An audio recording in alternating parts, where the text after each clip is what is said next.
Bismillahirrahmanirrahim. Assalamualaikum warahmatullahi wabarakatuh. Perkenalkan, nama saya Gerahana, asal Kabupaten Bone, sekarang domisili di Tangsel. Pada kesempatan ini saya akan membacakan surah Fatir dari ayat 28 sampai 30 beserta terjemahan dan tafsirnya secara singkat insyaallah. A'udzu billahi minasy syaithanir rajim. Wa minan nasi wad-dawabbi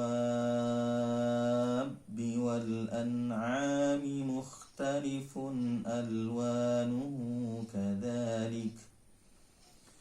Innama yakhshallaha min ibadihil ulama.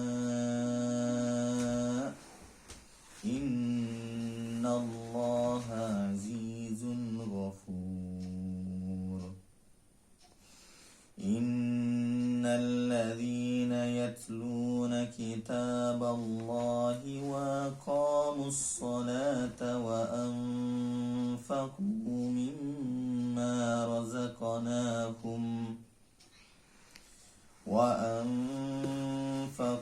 مما رزقناهم سرا وعلانية يرجون تجارة لن تبور ليوفيهم أجورهم ويزيدهم من فضله innahu ghafurun syakur.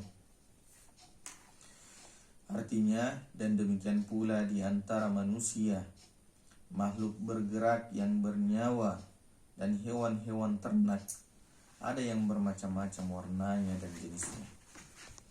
Di antara hamba-hamba Allah yang takut kepadanya hanyalah para ulama. Sungguh Allah Maha Perkasa dan Maha Pengampun. Sesungguhnya orang-orang yang selalu membaca kitab Allah, yaitu Al-Quran, dan melaksanakan sholat dan menginfakkan sebagian rezeki yang Allah karuniakan kepadanya dengan diam-diam dan terang-terangan. Mereka itu mengharapkan perdagangan yang tidak akan rugi, agar Allah menyempurnakan pahalanya kepada mereka dan menambah karunia-Nya. Sungguh Allah Maha Pengampun lagi Maha Mensyukuri. Pada ayat ini Allah Subhanahu wa taala memperlihatkan kepada kita akan kemahakuasaannya, yaitu ketika Allah Subhanahu wa taala menciptakan keanekaragaman di antara manusia itu. Allah Subhanahu wa taala menciptakan manusia semuanya dari zat yang sama. Begitu juga dengan makhluknya yang lain, hewan-hewan ternak dengan berbagai macam jenis dan warnanya. Ya, semua itu diciptakan oleh Allah dari zat yang sama. Namun Allah Subhanahu wa taala mampu menghadirkan keanekaragaman itu. Dan salah satu hikmahnya adalah agar antara satu dengan yang lainnya dapat saling mengenal, dapat kita kenali. Dan tentu ini adalah menunjukkan akan kebesaran Allah Subhanahu wa taala. Kemudian di antara hamba-hamba Allah Subhanahu wa taala, kata Allah Subhanahu wa taala, yang takut kepadanya hanyalah para ulama. Karena semakin besar pengetahuan seseorang, kepahaman seseorang akan sifat-sifat Allah Subhanahu wa taala, semakin seseorang mengenali Allah Subhanahu wa taala, maka hal itu akan semakin menambah pula rasa takutnya kepada Allah Subhanahu wa taala. Kemudian berikutnya di ayat selanjutnya Allah Subhanahu wa taala juga mengabarkan bahwa sesungguhnya orang-orang yang senantiasa membaca Al-Quran. Tentu di sini bukan hanya sekedar membaca saja, tetapi setelah membacanya mereka mengikuti Al-Quran itu dengan melaksanakan perintah-perintahnya menjauhi larangan-larangannya dan membenarkan ya berita-berita yang disampaikan dalam Al-Quran itu.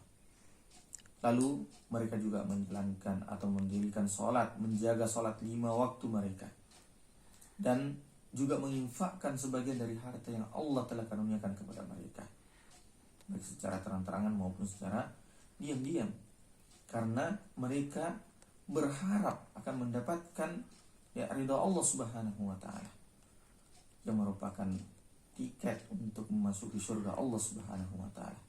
Dan sungguh itulah ya ketika seseorang telah ya diberikan hak untuk memasuki surga Allah, itulah kesuksesan yang sesungguhnya.